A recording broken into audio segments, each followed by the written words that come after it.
my name's Alianne Rance and I'm a research scientist with the Victorian Centre for Climate Change Adaptation Research, or VCCCAR. Adaptation is action to reduce the negative impacts of climate change, action against the impacts that we have already committed ourselves to, managing the unavoidable. Adaptation can also prove to have beneficial outcomes or exploiting the beneficial opportunities of climate change. So how do we adapt?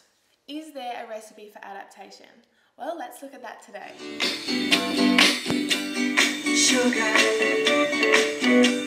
oh honey, honey, you are my candy. Welcome to Cooking for Adaptation. In all reality, there is no recipe to success in regards to adaptation, but we can consider some of the vital ingredients that will help us better prepare ourselves for the negative impacts of climate change. Let's have a look and see what we can do. Honey, oh sugar, sugar. So today we'll be making an adaptation cake. Like any good chef, I need to determine the needs or the desires, the tastes of my audience. What is their background? What are their needs? What is their current understanding of the impacts of climate change? These are all important considerations for us to know before we start cooking for adaptation. Like any cooking process, preparation is the key. So first we prepare our setting, we prepare our context.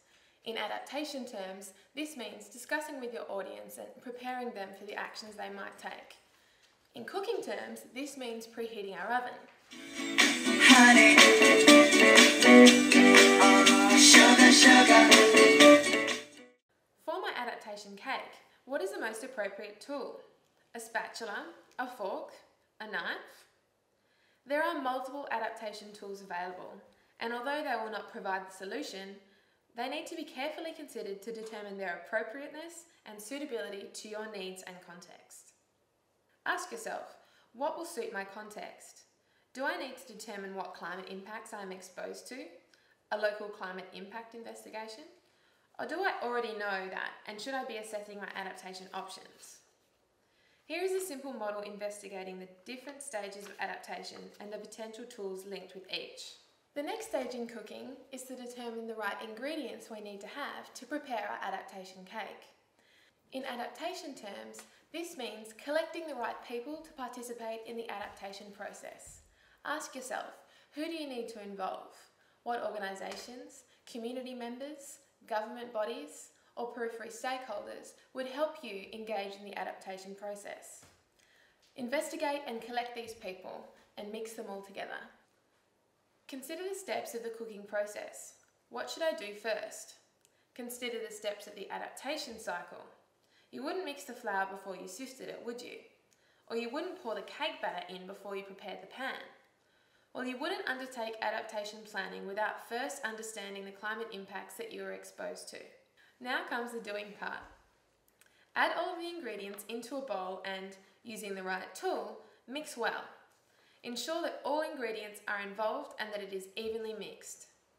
All the ingredients of the adaptation process, people, departments, officials, are all important and should have buy-in. The mixing process is important, and from an adaptation perspective, this can take place in many different ways. Maybe meetings, workshops, community forums, or other options. Now for the baking. We all know that baking takes time and you can't cut corners. Sometimes it helps to check and recheck whether your cake is baking all right. Sometimes this can be done with a skewer. Similarly, in adaptation, monitoring and evaluation is a vital process, and it often requires repetition. Test, and test again whether your adaptation process is proceeding in the right direction. Time to pop our adaptation cake in the oven. Ah, sugar, oh honey. Let's see how our adaptation cake has turned out. Honey, you are my. You might be surprised with the result. One of the great things about baking is that we don't know how our cake will turn out until we try it. Sometimes it might not be so great the first time, but we try again until we get it right. Similarly, adaptation is an iterative process. It must be repeated time and time again to ensure that it's being done the right way. Now for the fun part, turning out the cake and the final product. Adaptation knowledge and learning must be shared to effectively adapt. We can do this in a number of ways, just like I could cut this cake in a number of ways. All will ensure sharing of the cake, but some will be more effective and equal than others. This is delicious. Thanks for joining us today. You've been watching Cooking for Adaptation. For more information, see the VCCCAR website.